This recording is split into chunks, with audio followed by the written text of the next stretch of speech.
Je me présente rapidement, je m'appelle Éric Parmentier. Donc actuellement, je suis à Abidjan, en Côte d'Ivoire. Je suis maître formateur. Donc il y a une heure de décalage avec vous à peu près. Chez moi, il est 18h08. Je suis formateur dans un lycée à Abidjan. J'ai travaillé à vocation C. J'ai été pendant 10 ans professeur des écoles en ZEP, en zone d'éducation prioritaire. Puis après, j'ai été pendant 10 ans conseiller pédagogique sur le département de l'Essonne. C'est là que j'ai connu vocation CRPE et que j'ai travaillé avec vocation CRPE pendant 2 ans au début quand ça a démarré. On est un peu avec l'INA, que vous connaissez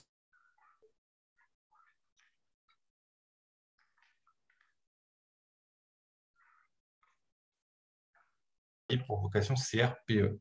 Donc aujourd'hui, on m'a demandé de faire une présentation parce qu'à la base, je suis spécialiste en mathématiques, j'ai une licence de maths et que j'ai fait passer le concours pendant 7 ans de professeur des écoles. J'étais jury de concours.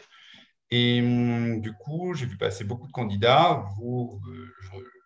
Du coup, c'est un peu vous, ça va être votre, on va dire, votre tâche à la fin de l'année. Si vous allez passer devant un jury, comme moi, j'ai pu être jury à l'époque, devant 2 ou 3 personnes. Et aujourd'hui, ma présentation va porter sur les mathématiques.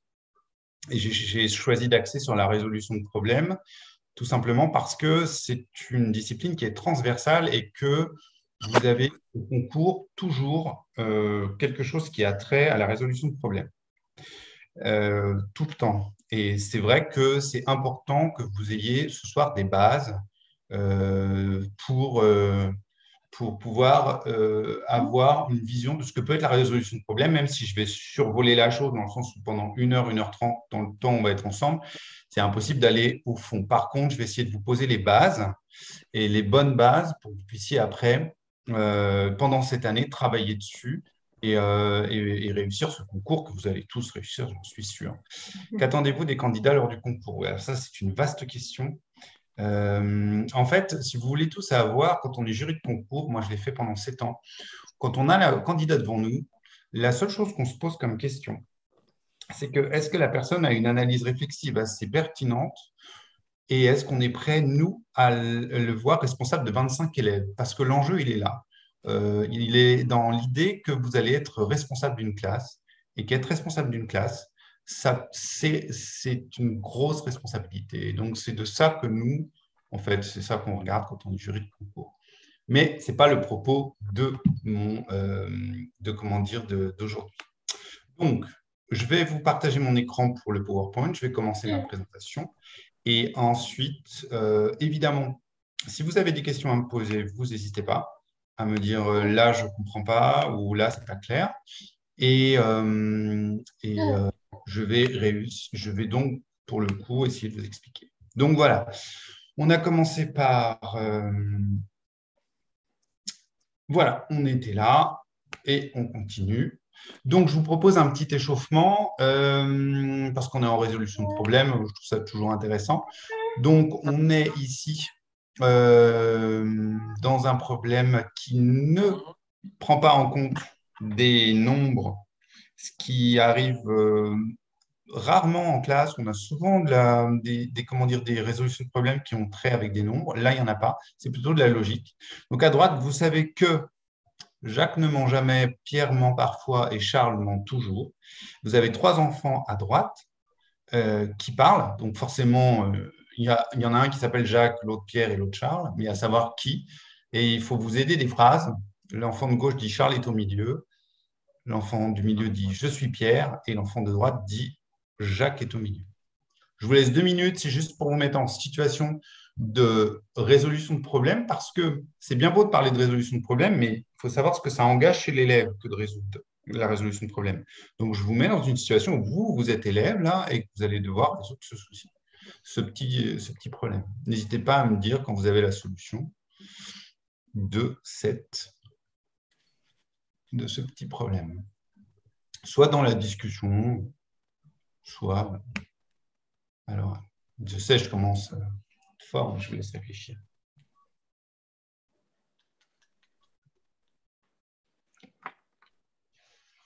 Mhm.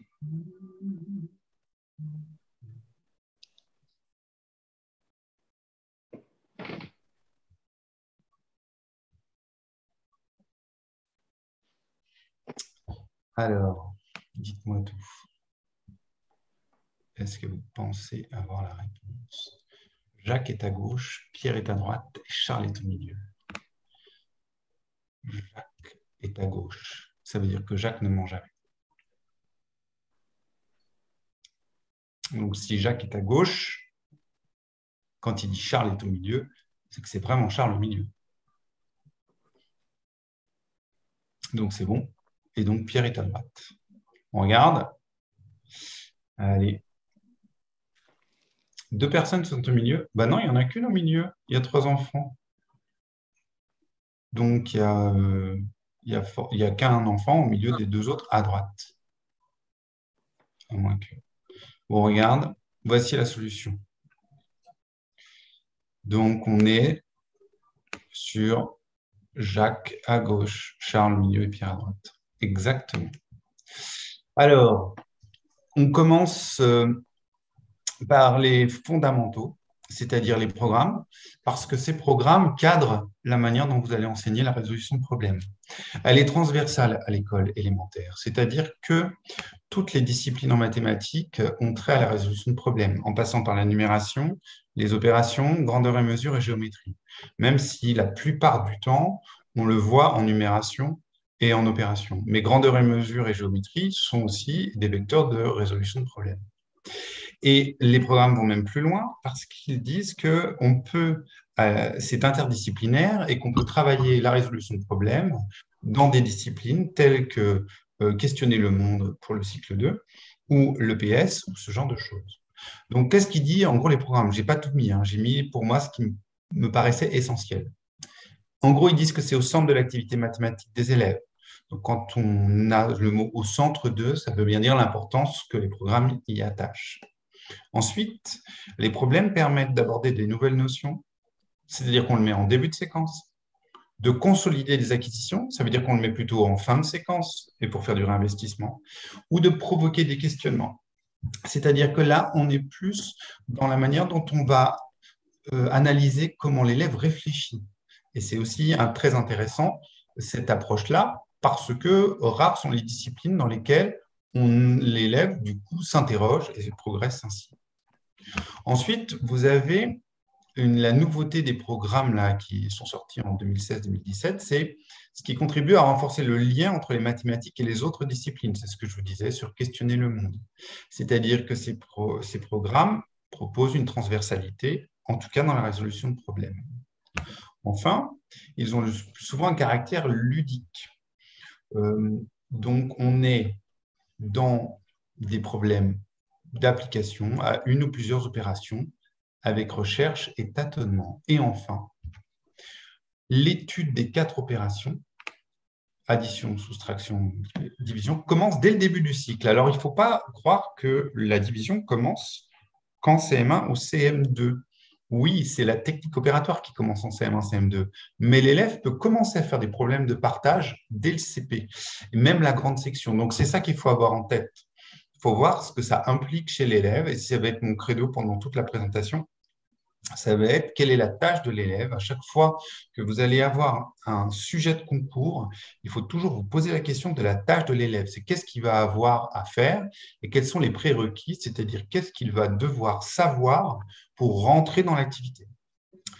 Ensuite, si on regarde les programmes de cycle 2 en nombre et calcul plus précisément, parce que c'est là où les problèmes sont plus révélateurs, on a plusieurs types de résolution de problèmes. Ça peut être de dénombrer des collections, mesurer des grandeurs, prévoir des résultats, comparer, réunir, augmenter. Okay, donc ça, c'est des termes que vous devez commencer à manier, en tout cas en mathématiques. Et ensuite, ça engage des actions. C'est-à-dire que ces actions portent sur des objets, tout d'abord matériels, puis évoqués à l'oral ou à l'écrit. C'est-à-dire que vous allez travailler dans la résolution de problèmes, ce qu'on appelle le passage à l'abstraction. C'est-à-dire que l'élève, au fur et à mesure qu'il va grandir, de la manipulation, il va aller vers les constellations que vous connaissez par rapport au dé, puis ensuite il va aller vers le chiffre écrit tel qu'il est, et c'est pareil en résolution de problèmes, c'est-à-dire que l'élève va avoir besoin de modéliser, et pour modéliser ces problèmes, il va avoir besoin de faire des bâtonnets sur des feuilles. On va le voir sur des sujets de concours, mais aussi de faire, je ne sais pas moi, d'avoir des objets pour manipuler, pour résoudre ces problèmes qui sont à sa portée. Donc, si on continue, les programmes de cycle 3, ils vont un peu plus loin forcément. Pour eux, ça constitue le critère principal de la maîtrise des connaissances, dans tous les domaines des mathématiques. Ils disent bien dans tous les domaines. En cycle 2, ils disent qu'il est au centre, et là, ils disent dans tous les domaines. On voit bien l'importance que ça a. Ensuite, ils disent que la modélisation algébrique, c'est-à-dire quelque chose qui va vraiment vers l'abstraction, c'est réservé au cycle 4 et au lycée. Mais on aborde quand même des notions mathématiques. Et donc, ça permet de résoudre certaines situations, en tout cas dans ces notions mathématiques. Ensuite, on retrouve ce petit encart, ce qui contribue à renforcer le lien entre les mathématiques et les autres disciplines. Et ensuite, il précise sur les élèves rencontrent également des problèmes issus d'un contexte interne aux mathématiques et la mise en perspective historique de certaines connaissances. Alors, par exemple, ce qu'on fait beaucoup en cycle 3, ce qui est intéressant dans la numération, c'est de proposer des numérations qui sont issues de l'Antiquité ou de la numération maya, qui ne sont pas sur des bases 10, qui sont sur des bases 20 ou des bases 4 ou des bases 2. Et de fait, on interroge l'élève sur l'historicité des mathématiques et sur la manière dont la numération de position est arrivée jusqu'à nous sur une base 10. Et c'est assez intéressant. Et ça, on le fait en résolution de problèmes. Voilà. On le fait pareil pour l'apparition des nombres décimaux et du système métrique. Quand on vous leur expliquez que le mètre a été inventé à la Révolution française pour calibrer, comment dire, un étalon pour tout le monde, du sud de la France jusqu'au nord, parce que tout le monde faisait à peu près ce qu'il voulait avec son pied, son pouce et puis sa coudée. C'est ça qui est intéressant de faire comprendre aux élèves. Donc, c'est en ça qu'ils parlent de l'historicité et c'est par la résolution de problèmes qu'ils le font. Et on veille aussi à proposer aux élèves des problèmes pour apprendre à chercher. C'est ce que j'ai fait au début, c'est-à-dire qu'au début, vous n'aviez pas de nombre dans l'énoncé. Et ces problèmes qu'on dit plus souvent on va dire par raccourci, problèmes de logique, ce sont des problèmes qui sont très importants à manipuler en classe, à faire en sorte que l'élève puisse y réfléchir, parce que ces problèmes de logique engagent autre chose. Parce que les nombres, vous le savez comme moi, l'élève va se focaliser dessus et il va, souvent l'erreur qu'on voit, et que souvent dans les concours ça apparaît, donc ça, ça peut apparaître, ça apparaît souvent, c'est de dire que l'élève prend tous les nombres, il les additionne parce qu'il maîtrise que l'addition et puis il trouve le résultat. C'est une erreur qui est assez courante chez l'élève. Le nombre attire l'élève. Donc, dès que vous mettez plus de nombre, il est obligé de se raccrocher au vocabulaire, on y reviendra après, à tout ce qui a trait à la syntaxe et à comment est fait le problème.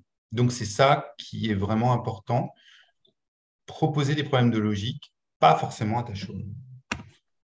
Donc, pour la fin de ces programmes, il reparle du croisement entre les enseignements. Je ne rentre pas dans les détails, hein. Vous aurez la présentation.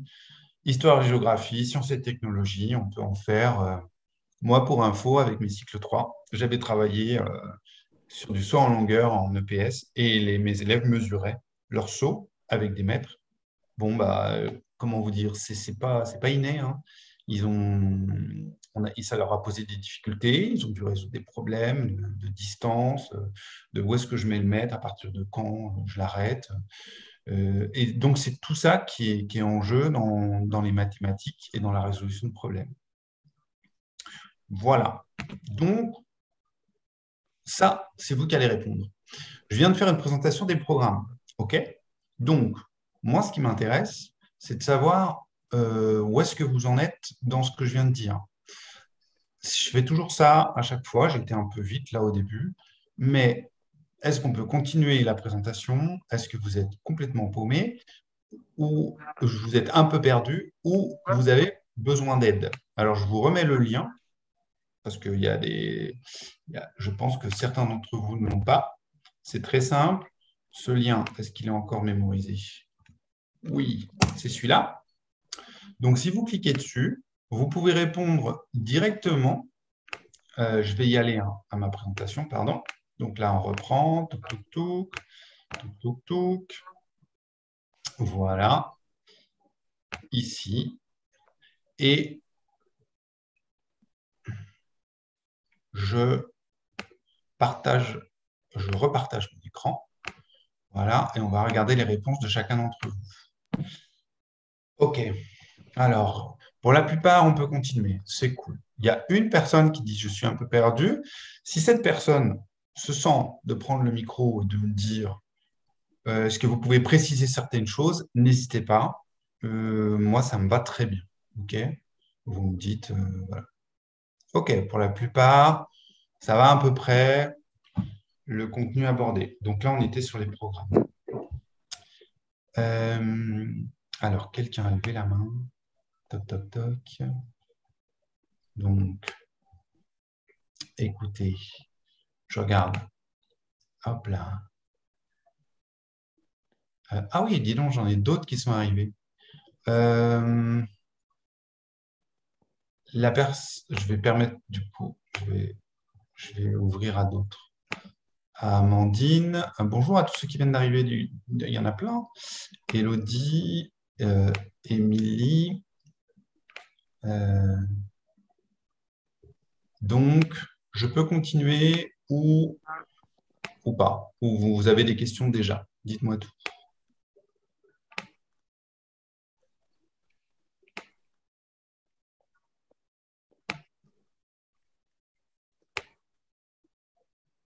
C'est bon? On peut continuer? Ok, nickel. Alors, c'est parti. Je vais donc jongler avec mon tableau. Je repartage mon écran.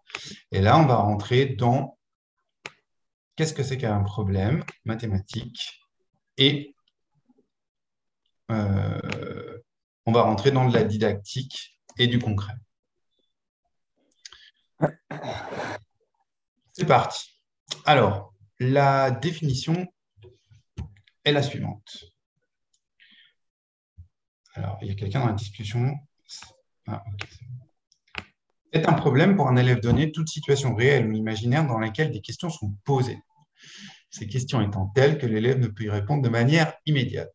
Voilà une définition de problème, moi, qui me plaît, qui est relativement claire, qui n'est pas avec quelque chose d'alambiqué. Mais concrètement, on va rentrer plus dans les détails. Ça veut dire quoi? Eh bien, dans un énoncé de problème, c'est un type de texte qui est bien particulier. D'abord, vous avez toute une partie informative.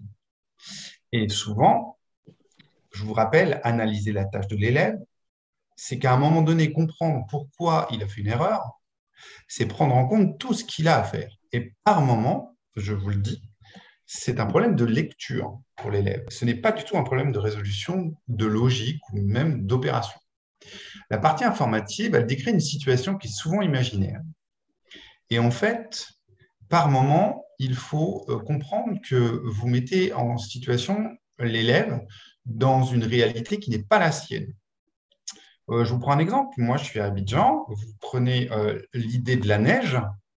Le concept de neige ici, vous demandez ça à un élève de 6 ans, il ne sait même pas de quoi vous parlez. Si vous lui proposez une résolution de problème avec un gamin qui est sur des skis, je dis n'importe quoi, hein, il ne va pas comprendre 2 minutes, enfin, ce que vous êtes en train de lui dire.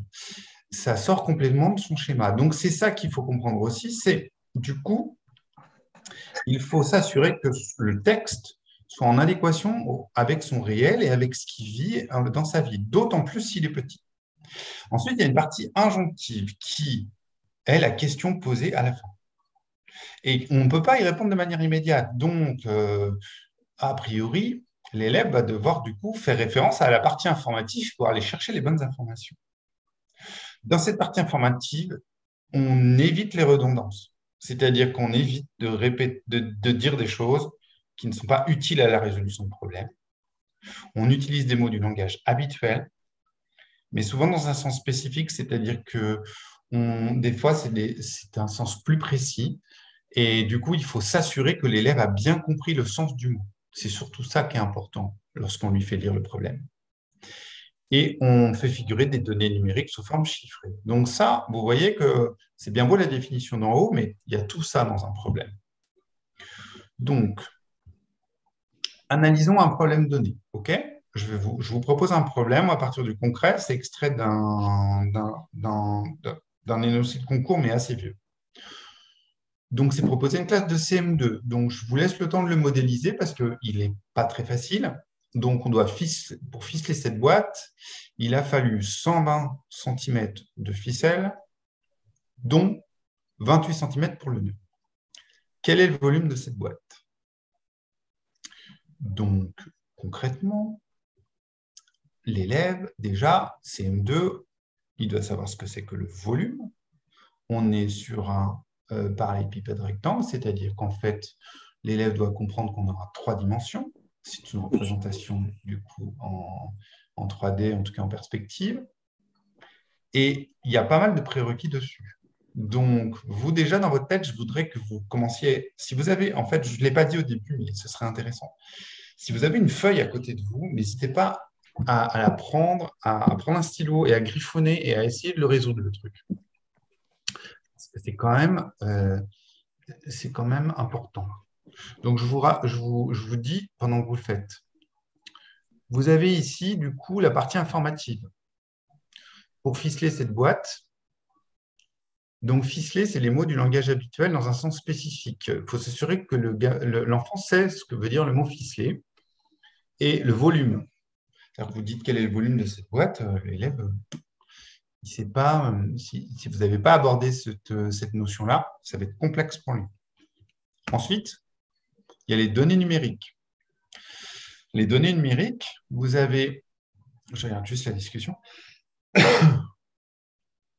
Ah oui, Riyad nous propose une solution. 120 moins 28. Oui, c'est pour fixer cette boîte, il a fallu 120 cm de fil, dont 28 cm pour le nœud. Donc, on enlève la taille du nœud. OK. Il y a les données numériques chiffrées, 120, 28, et puis la taille des arêtes. Vous les voyez? Il y a 10 cm et 18 cm. OK? Ensuite, vous avez la partie informative en haut et la partie injonctive qui est la question. Donc, vous avez un problème de base. Voici les prérequis. Je vous ai dit, quand on analyse un problème, il faut savoir la tâche qu'il a fait. D'abord, il faut qu'il comprenne qu'il y a des faces cachées, l'élève, qu'il y a 6 faces. Nous, on n'en voit que 3. On ne voit pas celle du dessous, pas celle de derrière et pas celle de gauche. Ça paraît peut-être bête, mais en fait, concrètement, l'élève, ça lui pose souci si ce n'est pas qu'il y a 6 faces. Il faut qu'il sache que ces faces opposées sont superposables, c'est-à-dire qu'il sache les propriétés du parallélépipède rectangle, à savoir qu'elles sont rectangulaires et qu'elles sont superposables 2 à 2. Et que savoir que les segments parallèles aux arêtes, qui sont matérialisés par les parties de ficelle, ont la même longueur que les arêtes. De ça, ce n'est pas évident non plus. Donc, on a tous ces prérequis-là pour pouvoir, nous, on l'a parce qu'on a automatisé tout ça, mais l'élève, il doit savoir ça pour pouvoir rentrer dans le problème. Sinon, il ne peut pas résoudre ce problème vu qu'on lui demande de ficeler la boîte. Donc voilà, je vous propose une analyse d'une production d'élèves. L'élève, il a fait comme Riyad, OK? Au début. Il a pris la taille, la longueur totale de ficelle sur les faces de la boîte, nœud exclu. OK? Ensuite, essayez de comprendre comment il a fait. Il a fait 2 x 18, 2 x 10, et il cherche la hauteur de la boîte. Parce que si vous trouvez la hauteur de la boîte, alors vous pouvez trouver le volume de cette boîte. OK? Donc, la longueur totale des 4 segments de ficelle horizontaux, c'est les 3 étapes suivantes. C'est-à-dire 2 x 18 égale 36, 2 x 10 égale 20, etc. Et la dernière ligne de calcul, la longueur totale des segments verticaux, puis celle d'un de ces segments qui est la hauteur de la boîte. Là-dedans, il a fait une erreur, le loup. Est-ce que vous êtes capable de voir le truc? Je vous laisse réfléchir et analyser. C'est pas mal ce qu'il a fait. Hein. Ça reste bien quand même.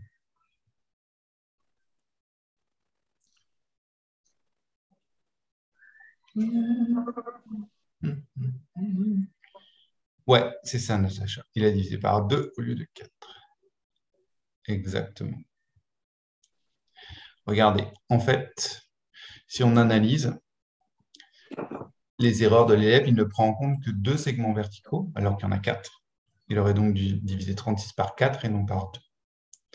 Et sa deuxième erreur, c'est que sa dernière ligne de calcul, bon, après, c'est une approximation, il n'utilise pas correctement l'égalité. C'est-à-dire qu'il dit 92 moins 56 égale 36 divisé par 2 égale 18. Ça, mathématiquement, c'est faux en termes de représentation mathématique. Et il oublie de calculer le volume, surtout à la fin, parce que la question, c'est pas de trouver la hauteur de la boîte. C'est qu'à la fin, il faut quand même qu'il trouve le volume. Donc, c'est ça que je vous ai dit. Analyser un problème, il est essentiel de se mettre à la place de l'élève et de résoudre le problème si on veut proposer une analyse pertinente de la démarche et des erreurs de l'élève. Donc, dès que vous avez un sujet de concours avec un problème, s'il vous plaît, vous le résolvez dès le début. Vous ne vous posez pas la question de savoir ce que l'élève a fait, etc. Déjà, vous le faites. Parce que le faire, ça va vous mettre dans une situation où vous allez devoir engager une procédure de résolution. L'élève ne va pas avoir la même que la vôtre. Vous, vous êtes expert. Mais pour autant, vous avez besoin de cette procédure de résolution pour après comprendre comment lui a avancé dans son cheminement. Je vais vous expliquer une chose qui est très importante pour moi, c'est qu'on a oublié, nous, comment on avait appris ces choses-là. Or, toute la pédagogie consiste à comprendre comment l'élève lui apprend. Or, comme on a automatisé toutes ces choses-là, on ne sait plus par quelles étapes on est passé, nous, pour apprendre. Je vous donne un exemple. Pour qu'un élève puisse, en maternelle, compter une collection, il a besoin de faire 3 choses que nous, on fait automatiquement parce qu'on les a automatisées, mais en fait, il a besoin de faire 3 choses. Il doit mettre son doigt terme à terme sur chaque objet qu'il a à compter et pas les compter 2 fois, en fait, pas passer 2 fois le doigt. Ensuite, il doit connaître la suite numérique, 1, 2, 3, 4, 5, 6, etc. Le nombre, en tout cas. Et il doit comprendre que le dernier nombre qu'il dit, c'est la quantité qu'il a devant lui. Il a 3 choses à faire. Et quand il fait une erreur, c'est peut-être l'une de ces 3 choses qui fait défaut. Soit il a montré du doigt 2 fois ou 3 fois quelque chose, soit il ne connaît pas sa suite numérique, soit il ne sait pas que c'est le dernier chiffre dit qui lui permet de savoir la quantité qu'il a en face de lui. Mais tout ça, nous, comme compter jusqu'à 5 et trouver des quantités, c'est tellement évident, on ne sait plus par quelles étapes on est passé pour apprendre ça. C'est en ça que l'analyse mathématique au concours, c'est en ça qu'on voit un candidat et on fait la différence entre un candidat qui paraphrase en fait l'énoncé, c'est-à-dire qu'il reprend des bouts de l'énoncé et puis il fait un peu sa sauce, et le candidat qui arrive à analyser vraiment la démarche de l'élève et la manière dont il a fonctionné. Voilà. Je voulais un peu insister là-dessus parce que moi, je trouvais ça important. Vous allez avoir à peu près tous, on peut avoir ce genre de sujet dans le nouveau concours. En mathématiques, oui, vous avez des analyses de production. Alors, attends, je m'avance peut-être. Je n'ai pas analysé en détail le nouveau concours. Je sais qu'il y a 3 épreuves, français, maths et après autres. Parce que moi, je vais faire la présentation pour vocation CRPE de tout ce qui est musique. Parce que j'étais 10 ans conseiller pédagogique généraliste et spécialisé en musique. Donc, si vous faites musique, vous allez m'avoir en formateur. Mais donc, je ne veux pas dire de bêtises. Je laisse mes collègues en maths faire ce boulot-là. Je n'ai pas lu en détail ça.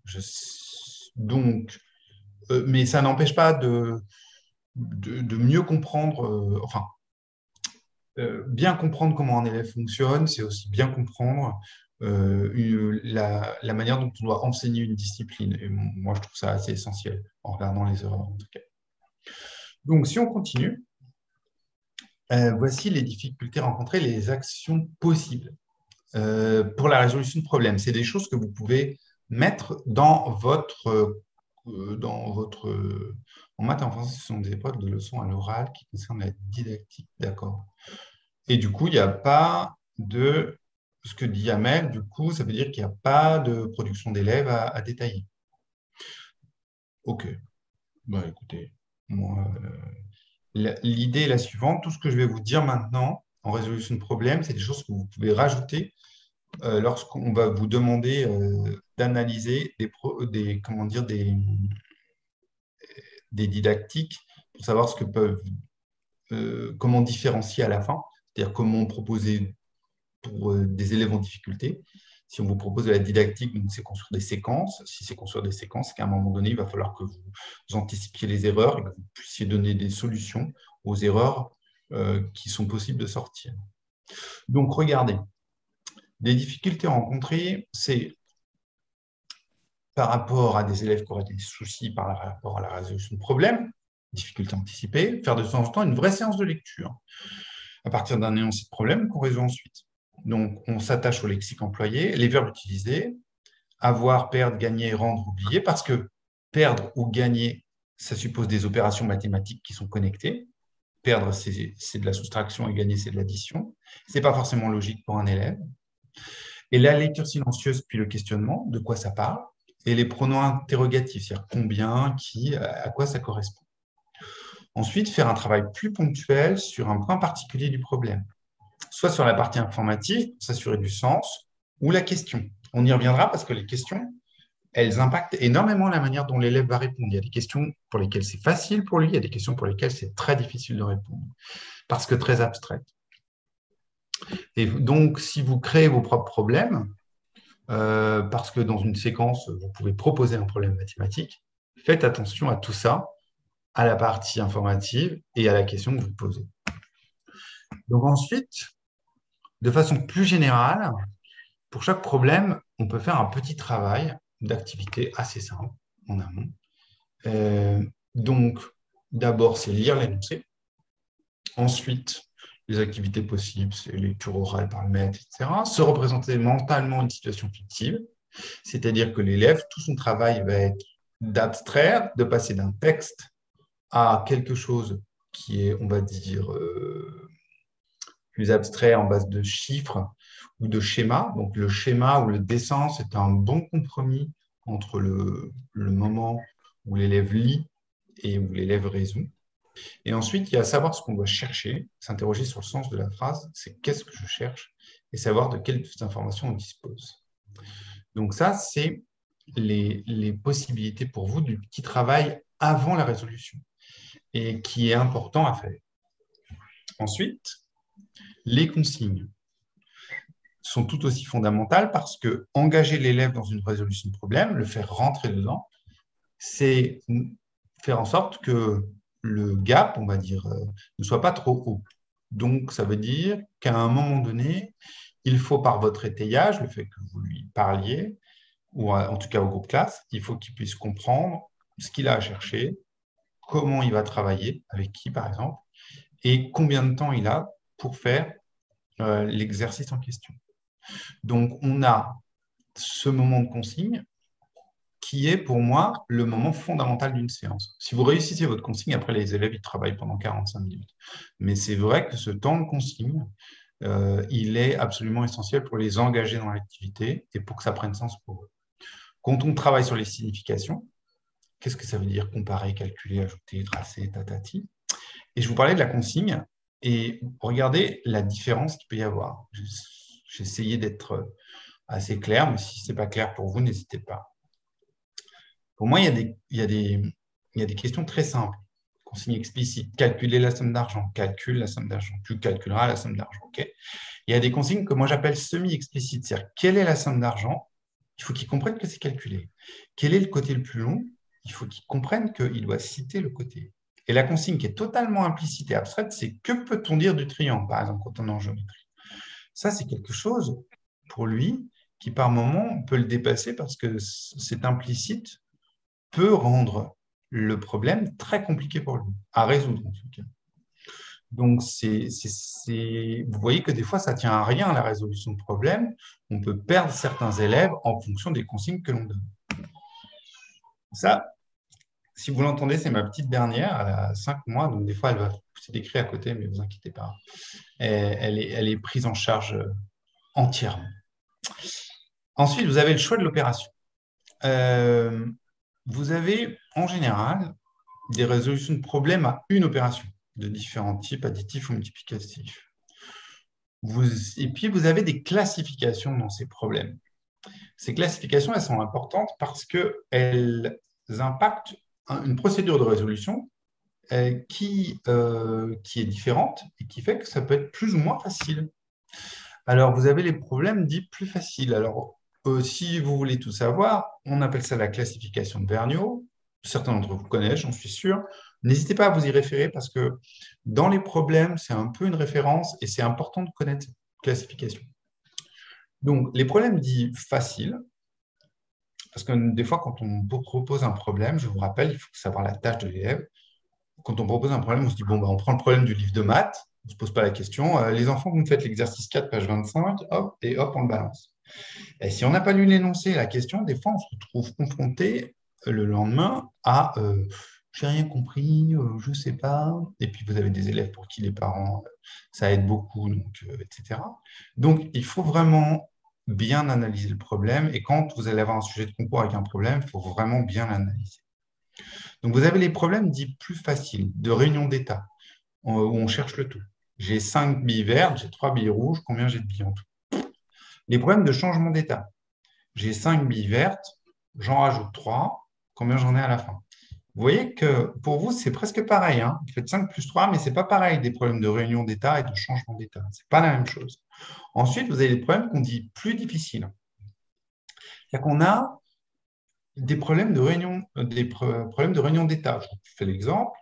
J'ai 5 billes, j'ai 5 billes, je les mets ensemble et à la fin, j'en ai 8. Combien j'en ai rajouté? Là, ça fait 3. Donc, ce n'est pas la même chose. On cherche la transformation par moment, c'est-à-dire le fait, j'en ai 5, j'en rajoute, je ne te dis pas combien, à la fin, j'en ai 8. Vous allez me dire, c'est pareil? Non, ce n'est pas pareil. Réunion et changement d'état, ce n'est pas pareil. Et j'en ai rajouté 3. Après, on cherche l'état initial. J'ai des billes, je ne te dis pas combien. J'en rajoute 3, à la fin, j'en ai 8. Combien j'en ai vu au début? Tout ça, à la fin, vous allez me dire, ouais, mais c'est 5 plus 3. Ouais, ok, c'est 5 plus 3. Mais on ne cherche pas les mêmes choses là-dedans. Et comme on ne cherche pas les mêmes choses, ça n'impacte pas les mêmes procédures chez l'élève. Et du coup, ça rend le problème plus difficile quand on cherche l'état initial que quand on cherche l'état final. Et ça, il faut que vous l'ayez en tête quand vous analysez des problèmes qui vous sont proposés au concours, s'il y en a, ou si vous les proposez, vous, pour construire votre séquence en didactique des maths, parce que ça n'impacte pas les mêmes choses. Ensuite, il faut savoir que selon les âges, les élèves ne vont pas résoudre les problèmes de la même manière. Je vous rappelle qu'un élève de CP, peut lui proposer des problèmes de partage. Mais en aucun cas, on va lui demander de faire une division posée. Ça vous paraît évident, mais je préfère le dire quand même. Concrètement, c'est exactement ça. À partir d'un même problème, vous allez voir qu'on peut le proposer à n'importe quel âge, mais on ne va pas attendre les mêmes procédures de résolution selon les élèves. Un bus qui peut transporter 35 personnes est complet, 24 adultes qui sont installés, tous les autres passagers sont des enfants. Combien y a-t-il d'enfants dans le bus? Voilà, du CP au CE2, au CE1, on va dire, les élèves résolvent ce problème en utilisant des procédures personnelles. C'est-à-dire qu'en gros, ils font des schémas, des dessins, ils vont les dessiner, les adultes, ils vont vous dessiner les enfants, ils vont utiliser du petit matériel, des cubes, des jetons, mais ils vont trouver à la fin la réponse. Ensuite, en CE2, on amène progressivement à travailler sur les droites graduées. Très important, la droite graduée, excusez-moi, j'ai du mal à dire droite graduée, parce qu'elle amène l'idée en fait d'avancer. Et on a introduit du coup un peu l'addition à trous. Et cette droite graduée ou l'addition à trous en CE2, pas besoin d'utiliser la soustraction. Et quand on est en CE2, CM1, CM2, CM1, CM2, on utilise la méthode experte. Ce problème se résout en calculant 35 par 24. Vous voyez que ce problème peut être posé à tout âge et la procédure de résolution ne sera pas la même. Ensuite, il y a ce qu'on appelle dans notre jargon pédagogique, vous l'avez déjà entendu, vous allez tous avoir ce concours les mains dans la poche, vous avez des variables didactiques. C'est-à-dire que vous pouvez faire varier des choses dans le problème qui le rend soit plus facile, soit plus difficile. Par exemple, le choix des nombres. Vous pouvez prendre des nombres plus grands ou plus petits. Et dans ces cas-là, si vous commencez à prendre des centaines, vous ne pouvez plus proposer ça au CPCE1. Ensuite, la soustraction à retenue ou pas. Et la suite d'opérations fille-garçon. Et puis des activités décrochées qui peuvent les aider, parce que du coup, proposer un problème, c'est proposer des activités décrochées si on vous propose de faire des séquences en mathématiques.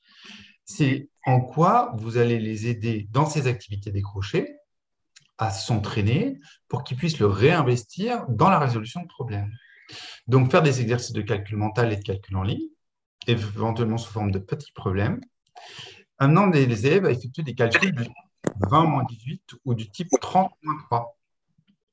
Donc, ça veut dire quoi? Ça veut dire que quand on fait 20-18, il est plus simple de trouver 2.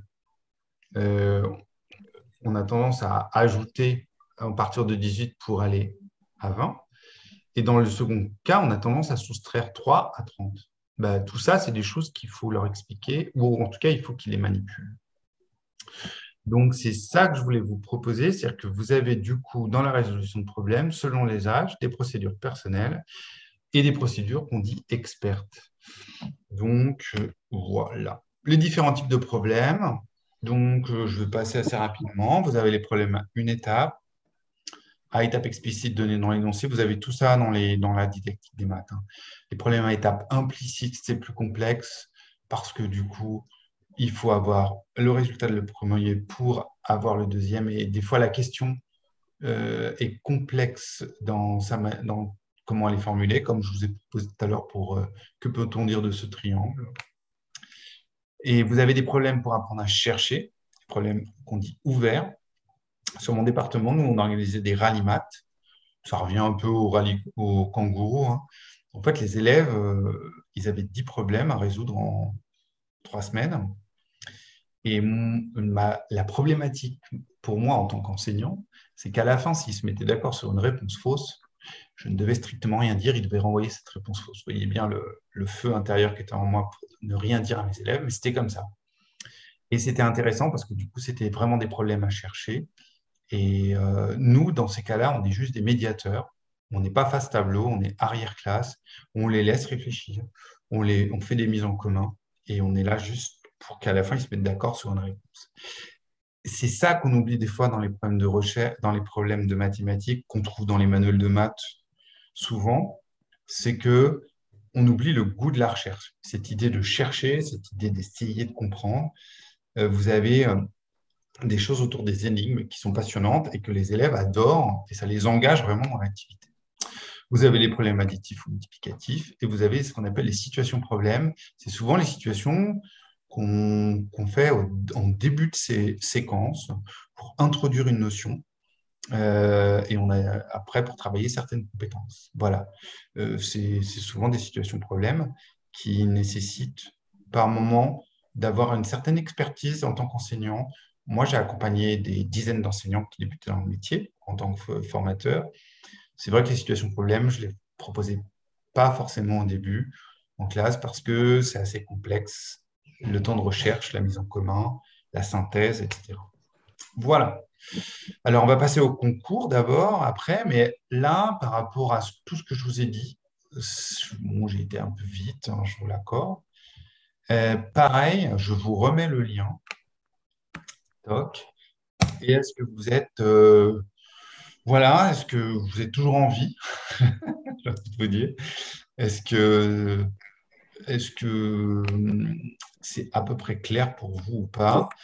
Donc, je vais me remettre sur ma session. Pardon, je vais juste bouger là.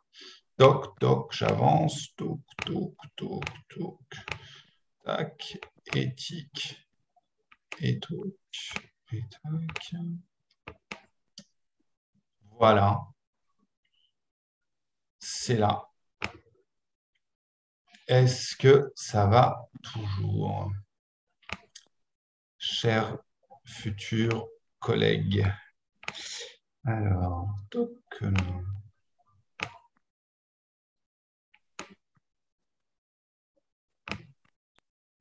Ah, eh ben, dis donc, ça me rassure. Ça veut dire que d'abord, c'est à peu près clair ce que je peux raconter.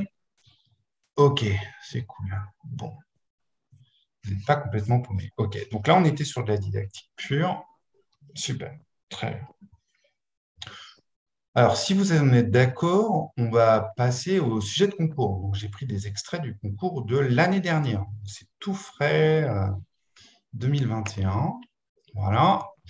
Donc, je vais repartir dessus. Et du coup, toc, toc, écran partagé. Voilà. Est-ce que, avant qu'on parte sur la suite, est-ce que certains ont des questions à poser? Et si oui, qu'ils n'hésitent pas à me dire si vous avez besoin. Alors, attendez, toc, toc, toc. Je vais mettre, du coup, je vais permettre à certains d'entre vous de rentrer. Bonjour Elodie, bonjour Olivia. Parce que par défaut, ça ne permet pas de parler. Bonjour Sonia, bonjour Cécilia. Pop, pop, pop. Attendez, bonjour. OK.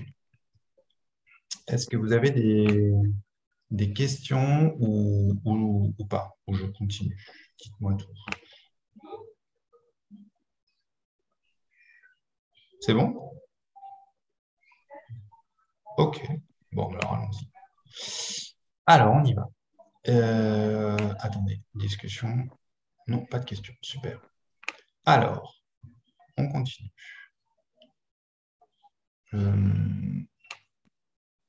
Exemple au concours. Voici un sujet 2021. Je pense que vous avez vu les sujets, ils sont en ligne, hein. Donc voilà, vous avez une enseignante qui propose la situation suivante en cycle 2. Donc je vous rappelle, hein, cycle 2, quand vous voyez cycle 2, vous vous dites, bon, c'est du CP, du CE1 ou du CE2. Pour le carnaval, la directrice d'école a acheté 71 masques. Il y a 42 masques de souris, 18 masques de chat et des masques de chiens. Combien y a-t-il de masques de chiens? Voici les productions des 4 élèves qui seront produits ci-dessous. Vous avez élève A, élève B, C et D. Donc les questions portent sur ceci. C'était ça la question. Analysez les productions d'élèves en termes de réussite et d'échec. Pour chacune, excusez-moi, j'ai fait une erreur d'orthographe. C'est mal pour un enseignant. Pour chacune des compétences modélisées et calculées. Donc, est-ce que déjà la consigne est claire pour vous? Pas du tout. Et du coup, modéliser et calculer. Alors, je vous aide un peu. Modéliser, c'est est-ce que l'élève a compris le problème, en gros. Et après, on rentre en termes de calcul. Donc, je vous laisse regarder ça en détail. Et ensuite, je vous laisse répondre soit via la discussion, soit via votre micro si vous voulez prendre la parole, pour nous dire, pour l'élève A, par exemple, pour vous, est-ce qu'il a modélisé le problème correctement ou pas? Et en termes de calcul, est-ce que ça va?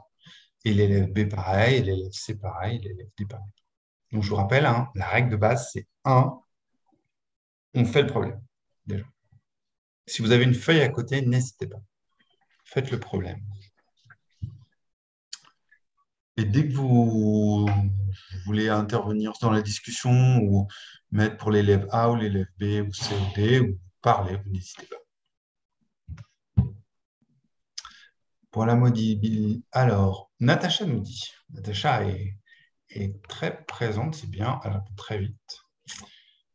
Alors, pour la modélisation, elle dit A, B et D ont compris, C n'a pas compris. Alors, pourquoi, d'après vous, Natacha, C n'a pas compris?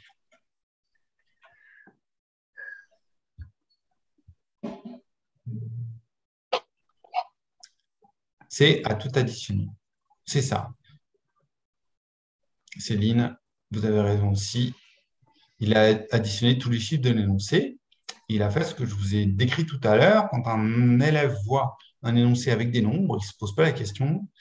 Il connaît une opération CP, ou si c'est du CP ou du CE1 ou du CE2. D'ailleurs, je vais faire un petit sondage après, mais je finis mon explication. Donc, il connaît l'addition, je connais le mieux parce que c'est ce qu'il maîtrise le mieux. Donc, du coup, il prend tous les nombres, il les additionne. Comme ça, la maîtresse, elle veut un résultat. Je vais lui donner un résultat. Elle sera contente. Lui, il n'a pas compris le problème. Donc, il n'a pas bien modélisé. Ouais. Ensuite, alors oui, ma question est la suivante. Est-ce qu'on peut faire un petit sondage autour de vous là? Dans le chat de discussion, est-ce que vous pouvez me dire pour vous, c'est un problème de CP, de CE1 ou de CE2? Parce qu'ils mettent cycle 2. Donc vous le donneriez à quel niveau? Soyons plus précis, on va dire. Allez, dites-moi. Fin CE1, d'accord. CE1, CE2, fin CE1, fin CE1. OK. CE1, CE2. Isabelle ne se mouille pas trop. CE1, CE1, OK. Alors, qu'est-ce qui vous fait dire ça? C'est le choix des nombres,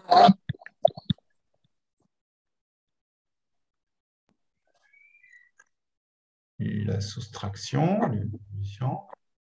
Alors, comme on l'a vu tout à l'heure, est-ce qu'il y a besoin de faire une soustraction pour résoudre? Addition et soustraction, les méthodes. Il y a beaucoup de données. C'est vrai qu'il y a une double donnée, hein. C'est-à-dire qu'il y a 71 masques et il y a 42 masques de souris. On pourrait s'arrêter là et dire il y a des masques de chat, dites-moi combien il y en a. Non, il y a 42 masques de souris et 18 masques de chat. Donc, l'élève doit comprendre qu'il doit additionner les masques de souris et les masques de chat pour trouver les masques de chien. Donc, c'est ça qui est un peu compliqué. Après, on est sur des nombres, on n'est pas encore à la centaine, mais ça reste quand même 71. Donc, moi, je suis assez d'accord sur l'idée que je mettrais ça en CE1 ou fin CE1, début de CE2. Ouais.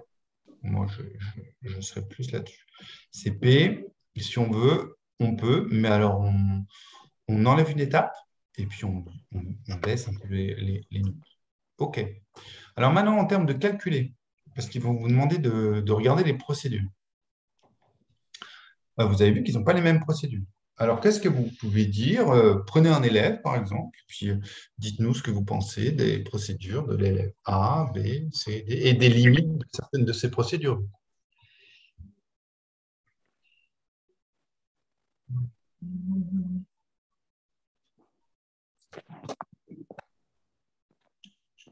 Oui, A maîtrise l'addition posée, tout à fait. Avec retenue, hein. Il faut préciser. Hein. Maîtrise l'addition posée avec retenue.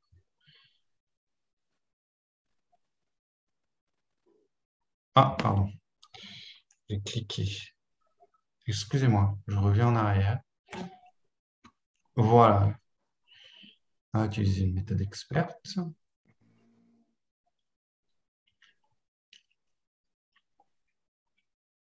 Ouais, experte. Et qu'est-ce que vous pensez de la méthode de D, du coup? Parce que qu'est-ce qui est pour vous une méthode experte? Parce que D, il a utilisé le calcul en ligne. Et le calcul en ligne, est-ce qu'il fonctionne? Oui. Donc,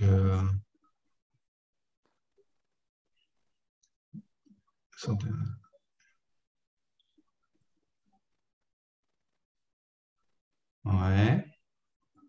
L'élève C utilise des dizaines d'unités, etc. C'est vrai.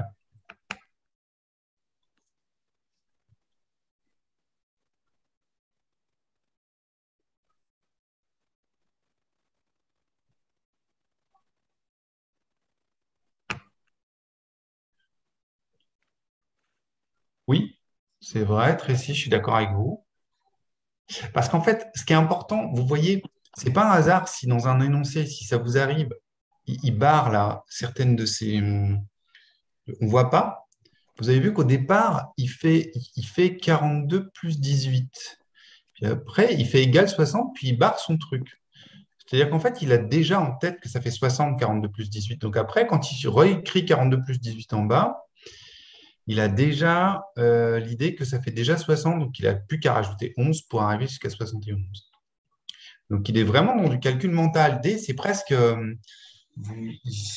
C'est, alors moi, mais ça reste que mon avis, même si on ne voit pas trop parce que c'est barré.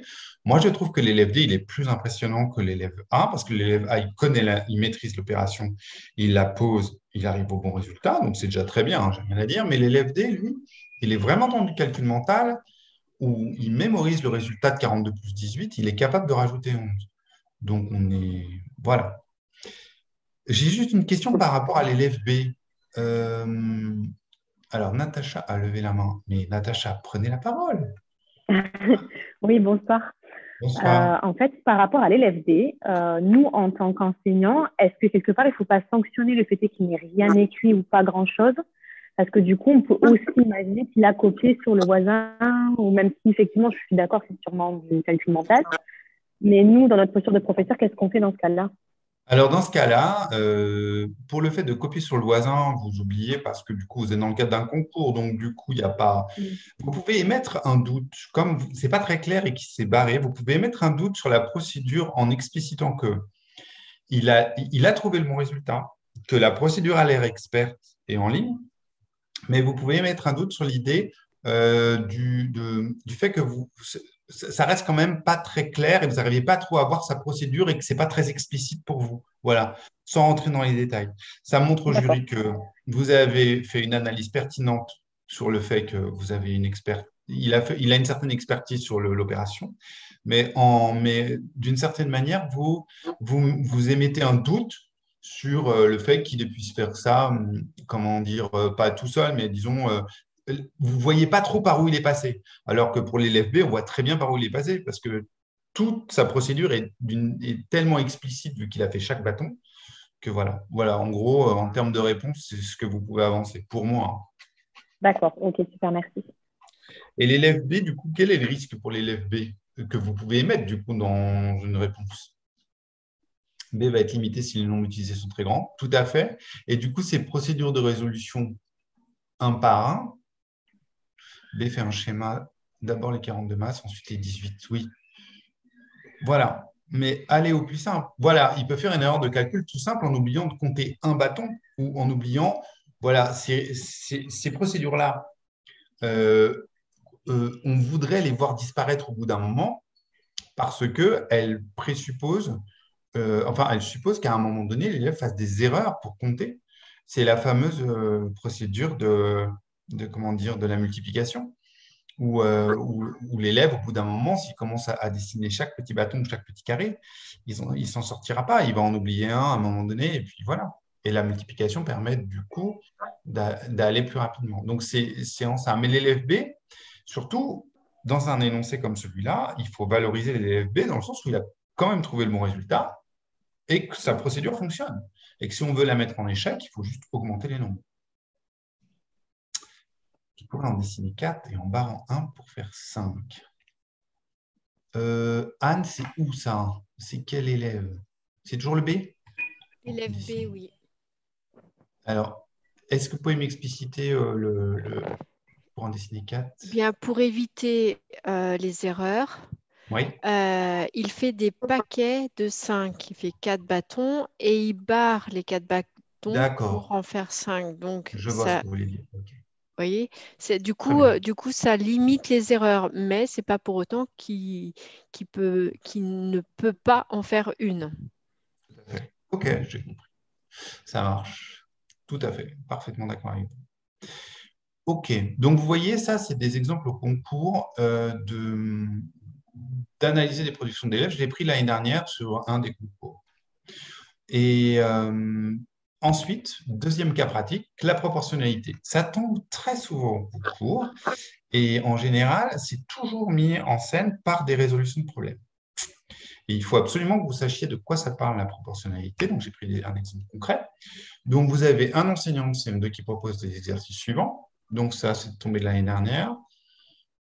Donc, je vous laisse lire hein, à gauche. Un robot parcourt 50 cm en 14 pas. Quelle distance parcourt-il en 7 pas? Donc, déjà, il faut que vous reconnaissiez la proportionnalité, parce que moi, j'ai mis en titre la proportionnalité, mais des fois, il y a des candidats qui ne reconnaissent pas les problèmes de proportionnalité, donc ça pose un souci.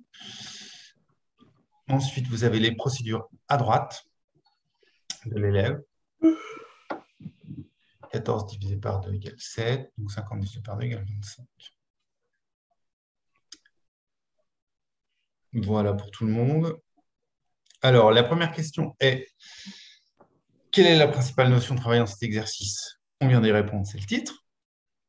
Ensuite, il vous demande d'analyser la réponse de l'élève à la première question en précisant la propriété mathématique utilisée.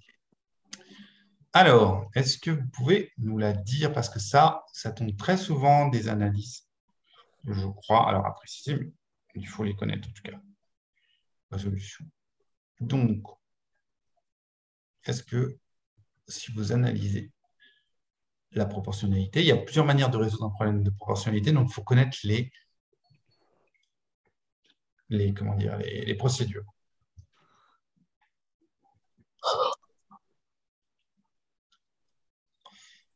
Coefficient. Première proposition de Natacha. Coefficient, ça veut dire coefficient de proportionnalité. Alors ici, ça voudrait dire qu'on passe des centimètres au pas.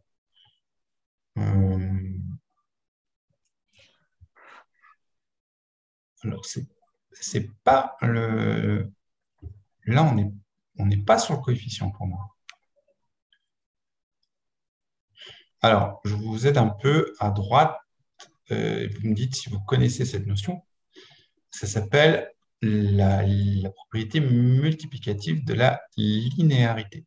C'est-à-dire que l'élève comprend qu'en 50 cm, il fait 14 pas. Il comprend que 7 fois 2, ça fait 14.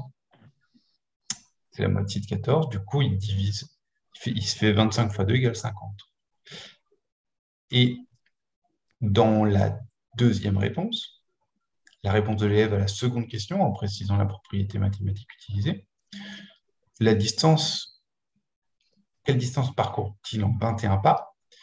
Il comprend que 14 plus 7, ça fait 21. Donc, il utilise ce qu'on appelle la propriété multiplicative et additive, c'est-à-dire qu'il va faire la multiplicative, puis il va additionner 50 plus 25 pour trouver 75. Ça fait partie des procédures de résolution en proportionnalité. Mais il y en a d'autres. Question 4. Proposer une autre procédure que les élèves du CM2 pourraient utiliser pour répondre à cette seconde question, en précisant la propriété mathématique utilisée. Et ça, c'est tombé l'année dernière. Donc, il faut que vous soyez au clair avec ça, quand vous passez le concours, sur ces différentes propriétés liées à la proportionnalité. Alors, je vois produit en croix, tout à fait, un tableau de proportionnalité. Alors, je ne sais pas si moi je l'ai écrit comme ça. L'élève appuie sur le passage à l'unité. Voilà. Alors, le passage à l'unité, il est compliqué, parce que concrètement, un robot parcourt 50 cm en 14 pas. Donc, passage à l'unité, ça veut dire qu'il fait, en un pas, il fait combien de centimètres? Sachant que 50 n'est pas un multiple de 14. En termes de fraction, c'est un peu complexe. C'est plus simple dans d'autres cas où je dis n'importe quoi. Le robot parcourt 50 cm en 25 pas. Là, le passage à l'unité est plus simple. Ensuite, en faisant une règle de 3, par exemple, c'est exactement ce que vous proposez pour le produit en croix. Ça veut dire la même chose, la règle de 3. Voilà. Et après, l'élève peut s'appuyer sur le coefficient de proportionnalité pour passer de 50 cm à 14. En fait, il essaie de savoir comment on fait pour passer de 50 à 14. Mais là, c'est complexe pareil parce que, c'est ce que je vous ai dit, 50 n'est pas un multiple pour 14, donc c'est un peu complexe. Donc voilà, après, il y avait une question 5, mais je ne l'ai pas mise. Un ancien de CM2 proposait une session, ça continuait comme ça.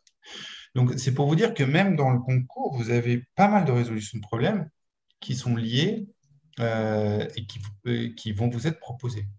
Donc, c'est quelque chose qui, de toute façon, va apparaître au concours, quoi qu'il se passe. Ça, vous en êtes à peu près sûr. Alors, on finit avec ça. Et puis après, vous me posez toutes les questions du monde et de la Terre.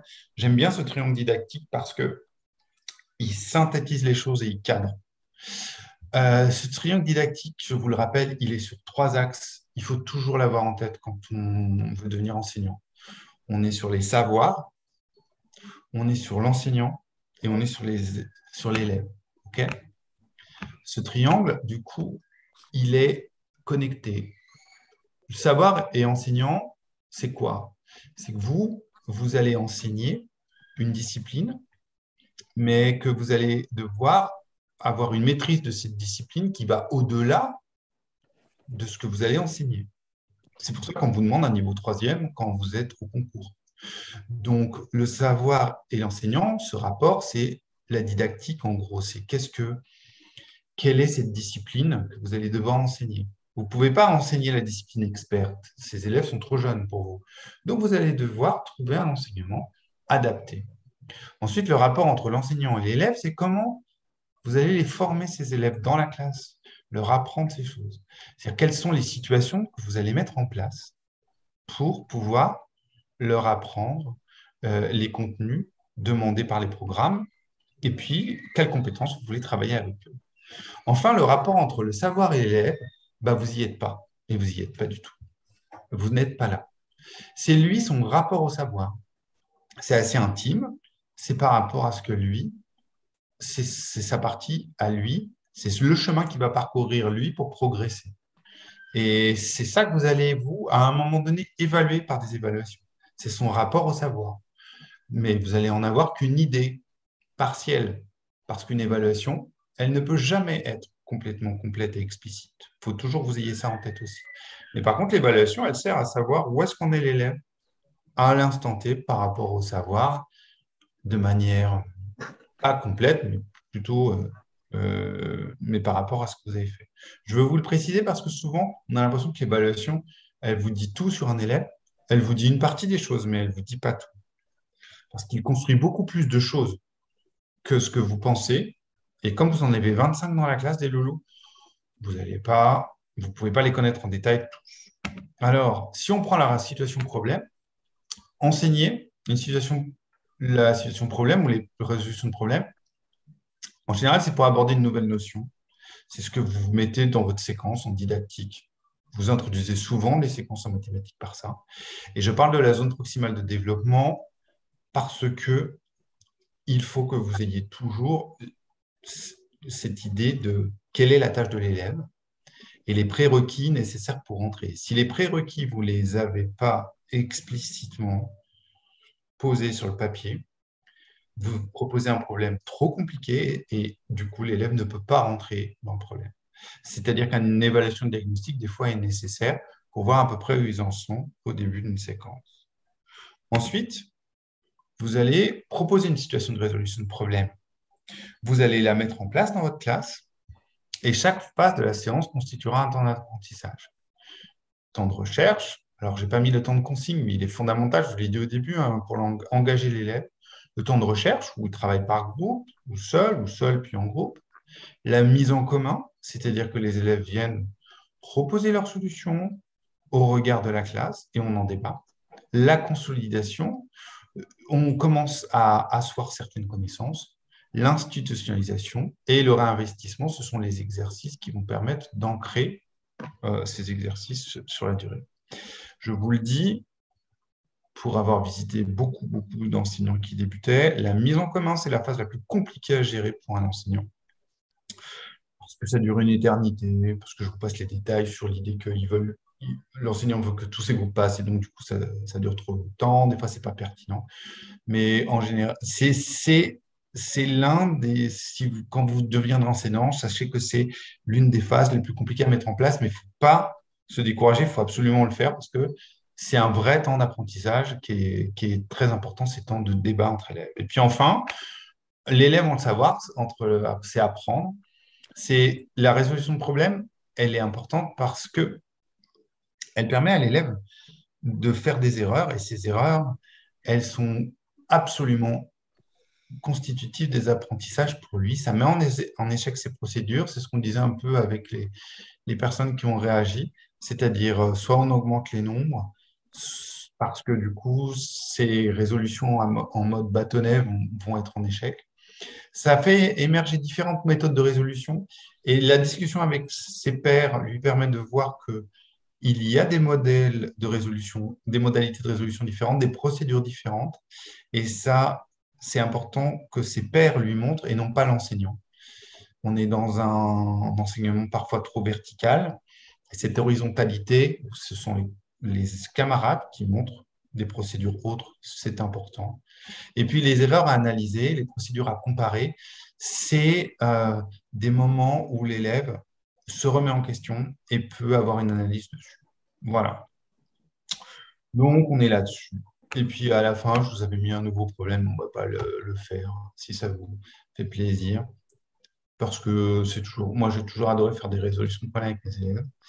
Mais voilà, un livre à 138 pages, numéroté de 1 à 138. Combien de chiffres a-t-il fallu imprimer pour numéroter toutes les pages? Donc, voilà, je vous donne la solution ici. C'est juste là. Voilà. Il est 19h18. On a commencé à... Ah non, il est 20h18 chez vous, autant pour moi. J'ai envie de vous dire, j'espère que ça ne vous a pas trop découragé.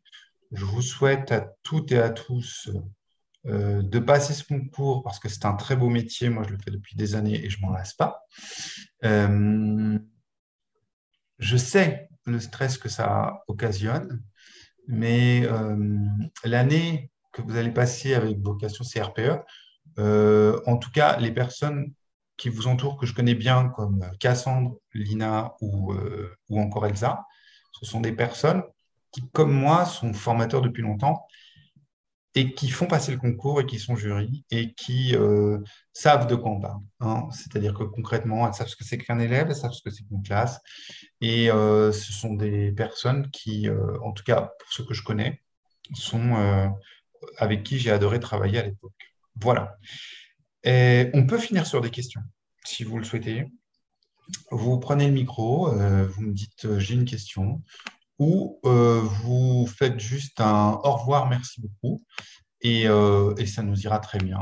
Pour ceux qui veulent quitter, pour ceux qui ne veulent pas encore quitter, je laisse 10 minutes de questions, et ceux qui ont d'autres choses à faire, je vous souhaite un bon concours et une belle année pour ce concours. La parole est à vous.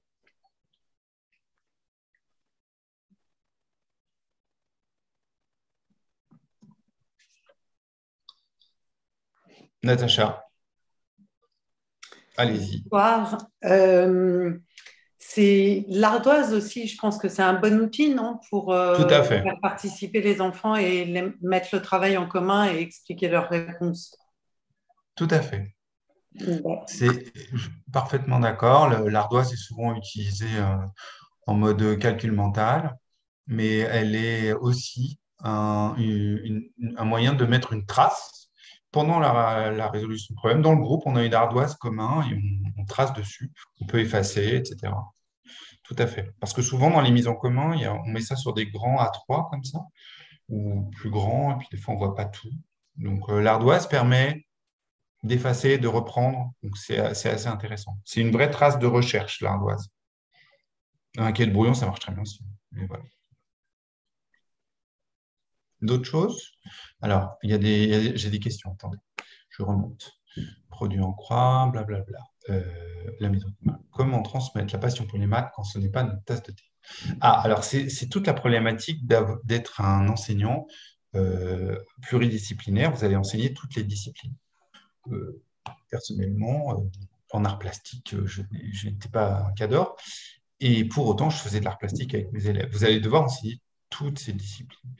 La passion pour les mathématiques, c'est plutôt pas tant la passion qu'il faut transmettre, mais plutôt que ce que vous allez proposer soit toujours des choses qui soient anticipées et qui prennent sens pour les élèves.